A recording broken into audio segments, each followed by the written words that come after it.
जय श्री राम दोस्तों अगर आपसे कहा जाए कि भारत के खजाने में ऐसी बढ़ोतरी हुई है जो इतिहास में पहले कभी नहीं देखी गई, तो क्या आप यकीन करेंगे? लेकिन सच यही है, भारत के आर्थिक परिदृश्य में जो बदलाव आ रहा है वो न सिर्फ हमारे देश को आर्थिक रूप से और ताकतवर बना रहा है, बल्कि पूरी दुनिया को चौंका भी रहा है। आज हर तरफ खुशखबरी ही खुशखबरी है, चाहे डिफेंस हो, फॉरेन पॉलिसी हो या फिर हमारे खजाने की बात हो। हर जगह भारत ने नया मुकाम हासिल किया है। लेकिन इस बार जो हुआ है वो सच में चौंका देने वाला है। पिछले कुछ महीनों में भारत के विदेशी मुद्रा भंडार में गिरावट देखी गई थी। हमारा खजाना 701 बिलियन डॉलर से घटकर 625 बिलियन डॉलर तक आ गया था, जिससे चिंता की लहर दौड़ गई थी। लेकिन अब कहानी ने अचानक से ऐसा मोड़ लिया है जो किसी ने सोचा भी नहीं था। भारत ने वो कारनामा कर दिखाया है जो आज तक कभी नहीं हुआ था। अब अगर आप सोच रहे हैं कि भारत के खजाने में आखिर क्या हुआ है, तो बता दें कि विदेशी मुद्रा भंडार में लगातार दूसरे हफ्ते इजाफा हुआ है। लेकिन असली धमाका तब हुआ जब सोने के भंडार ने सारे रिकॉर्ड तोड़ दिए। भारत अब सोने के मामले में उस ऊंचाई पर पहुंच गया है जिसका सिर्फ सपना देखा जा सकता था। लेकिन यह अचानक से कैसे हो गया? आखिर कुछ साल पहले तक तो भारत सोने के मामले में बहुत पीछे था। दरअसल पहले भारत इस पर उतना ध्यान नहीं देता था, लेकिन पिछले 7-8 सालों में भारत ने अपनी रणनीति पूरी तरह बदल दी। भारत ने धीरे धीरे सोने का भंडार बढ़ाना शुरू किया और अब हालात ऐसे हैं कि भारत के पास 71 बिलियन डॉलर से ज्यादा का सोना मौजूद है। यह रकम इतनी बड़ी है कि आप पूरे नेपाल, श्रीलंका, भूटान और म्यांमार जैसे कई देशों की अर्थव्यवस्था खरीद सकते हैं। और सबसे हैरान करने वाली बात तो यह है कि दुनिया के 100 से ज्यादा देशों की कुल अर्थव्यवस्था भी उतनी नहीं है जितना भारत के पास सिर्फ सोने का भंडार है। यह सिर्फ एक आंकड़ा नहीं है, बल्कि भारत की बढ़ती ताकत का प्रतीक है। अब सवाल यह उठता है कि इस सोने का फायदा क्या होगा? क्या ये बस आंकड़ों में इजाफा है या फिर भारत इससे कुछ बड़ा करने जा रहा है? असल में भारत अब इस सोने को सिर्फ स्टोर करके नहीं रखने वाला, बल्कि इसका इस्तेमाल अपनी अर्थव्यवस्था को और मजबूत करने के लिए करने वाला है।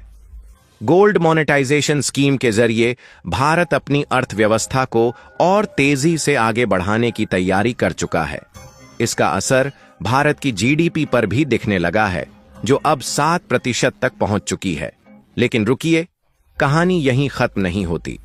अमेरिका और यूरोप कई बार अपनी पॉलिसी के जरिए डॉलर और यूरो पर प्रतिबंध लगाते हैं, जिससे कई देशों की अर्थव्यवस्था हिल जाती है। लेकिन भारत ने पहले ही इसका समाधान निकाल लिया है। जहां बाकी देश सिर्फ विदेशी करेंसी पर निर्भर हैं, वहीं भारत ने सोने को अपना असली हथियार बना लिया है। सोने पर किसी भी देश का नियंत्रण नहीं होता, कोई भी इसे प्रतिबंधित नहीं कर सकता। यही वजह है कि अमेरिका और ब्रिटेन जैसे बड़े देश भी अपने खजाने में ज्यादातर सोना ही रखते हैं, और अब भारत भी उसी रास्ते पर चल पड़ा है। सिर्फ इतना ही नहीं, भारत सोने से बने आभूषणों का दुनिया का दूसरा सबसे बड़ा निर्यातक बन चुका है। अमेरिका, यूएई और यूरोपीय देशों में भारत के जेम्स एंड ज्वेलरी की जबरदस्त मांग है, जिससे हर साल 13 बिलियन डॉलर से भी ज्यादा का निर्यात होता है। भारत का सोने का भंडार बढ़ना सिर्फ एक आर्थिक खबर नहीं है, बल्कि यह एक बड़े बदलाव की ओर इशारा करता है। सोने का महत्व सिर्फ इसकी चमक तक सीमित नहीं है, बल्कि यह आने वाले समय में भारत की वित्तीय स्वतंत्रता और रणनीतिक ताकत का सबसे बड़ा हथियार बन सकता है। यह सिर्फ एक संयोग नहीं है कि भारत अब तेजी से अपने विदेशी मुद्रा भंडार के साथ साथ सोने के भंडार को भी मजबूत कर रहा है। इसका मतलब बहुत गहरा है और आने वाले समय में इसके बड़े नतीजे देखने को मिल सकते हैं। अगर हम इतिहास पर नजर डालें तो हर बड़ी अर्थव्यवस्था ने एक समय पर सोने को अपनी ताकत बनाया है। अमेरिका का डॉलर भी पहले सोने के समर्थन पर ही टिका था, लेकिन 1771 में जब अमेरिका ने सोने से अपनी करेंसी को अलग किया, तब भी उसने अपने सोने के भंडार को कम नहीं किया। इसका कारण यही था कि वैश्विक संकट के समय सोना ही आखिरी सहारा बनता है। भारत इस रणनीति को अब अपनाने लगा है, जिससे साफ दिखता है कि हम सिर्फ अपनी अर्थव्यवस्था को नहीं बल्कि वैश्विक शक्ति संतुलन में अपनी जगह बना रहे हैं। इसका एक और बड़ा संकेत यह हो सकता है कि आने वाले समय में भारत अपनी मुद्रा को भी सोने के आधार पर मजबूत करे। अगर भारत अपनी अर्थव्यवस्था को डॉलर से कम निर्भर बनाना चाहता है तो सोना सबसे बड़ा सहारा बनेगा। आज डॉलर की कीमत अमेरिकी सरकार की नीतियों पर निर्भर करती है, लेकिन अगर भारत अपनी मुद्रा को सोने के समर्थन से मजबूत कर देता है तो यह वैश्विक स्तर पर बड़ी हलचल मचा सकता है। इसके अलावा चीन लंबे समय से सोना इकट्ठा कर रहा है और इसे अपनी आर्थिक रणनीति का हिस्सा बना चुका है। अब भारत भी इसी दिशा में आगे बढ़ रहा है, जिससे यह साफ संकेत मिलता है कि भारत खुद को एक नई आर्थिक धुरी के रूप में स्थापित करने की तैयारी में है। पश्चिमी देशों का आर्थिक दबदबा धीरे धीरे कम हो रहा है और भारत अपनी स्थिति को मजबूत कर सकता है अगर वह इस सोने का सही इस्तेमाल करे। एक और दिलचस्प संभावना यह बनती है कि भारत अपनी अंतर्राष्ट्रीय व्यापार नीतियों में सोने का इस्तेमाल कर सकता है। अगर भारत कुछ देशों के साथ व्यापार में सोने का लेन देन शुरू कर देता है तो यह डॉलर की निर्भरता को काफी हद तक खत्म कर सकता है। रूस और चीन पहले ही इस दिशा में आगे बढ़ रहे हैं और भारत अगर इस रणनीति को अपनाता है तो यह आर्थिक शक्ति संतुलन को पूरी तरह बदल सकता है। सबसे दिलचस्प बात यह है कि अगर भारत इसी रफ्तार से सोना जमा करता रहा तो आने वाले 10 सालों में यह दुनिया के सबसे बड़े सोने के भंडार वाले देशों में शामिल हो सकता है। इसका मतलब यह होगा कि किसी भी वैश्विक आर्थिक संकट के दौरान भारत सबसे सुरक्षित देशों में से एक होगा। लेकिन असली सवाल यह है कि क्या सरकार इस सोने का सही इस्तेमाल करेगी? क्या यह सिर्फ एक भंडार बनकर रह जाएगा या फिर भारत इसे अपनी वित्तीय आजादी का सबसे बड़ा हथियार बना पाएगा?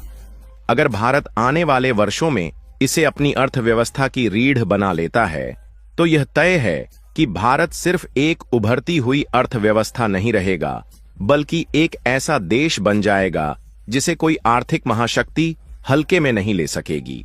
भविष्य में भारत के बढ़ते सोने के भंडार का असर सिर्फ अर्थव्यवस्था तक सीमित नहीं रहेगा बल्कि यह भू राजनीतिक संतुलन को भी बदल सकता है। अब तक भारत एक उपभोक्ता के रूप में सोना खरीदता था, लेकिन अब अगर यह अपने भंडार को और अधिक बढ़ाता है तो वह वैश्विक सोने के बाजार को प्रभावित करने लगेगा। संभावना यह है कि भारत जल्द ही अपने सोने के भंडार को एक रणनीतिक वित्तीय हथियार की तरह इस्तेमाल कर सकता है। डॉलर पर निर्भरता कम करने के लिए सरकार सोने को अंतर्राष्ट्रीय व्यापार में शामिल कर सकती है, जिससे वैश्विक वित्तीय व्यवस्था में एक नया अध्याय जुड़ जाएगा। अगर भारत अपने व्यापारिक साझेदारों के साथ सोने के आधार पर व्यापार शुरू करता है तो यह डॉलर की मजबूती को चुनौती दे सकता है, खासकर अगर रूस और चीन भी इस पहल में शामिल होते हैं। एक और दिलचस्प बदलाव यह हो सकता है कि भारत डिजिटल करेंसी को सोने के समर्थन से जोड़ सकता है। अगर सरकार एक डिजिटल रूप में सोने समर्थित मुद्रा लॉन्च करती है तो यह वैश्विक निवेशकों के लिए एक सुरक्षित विकल्प बन सकता है, जिससे भारत के वित्तीय संस्थानों की साख भी मजबूत होगी।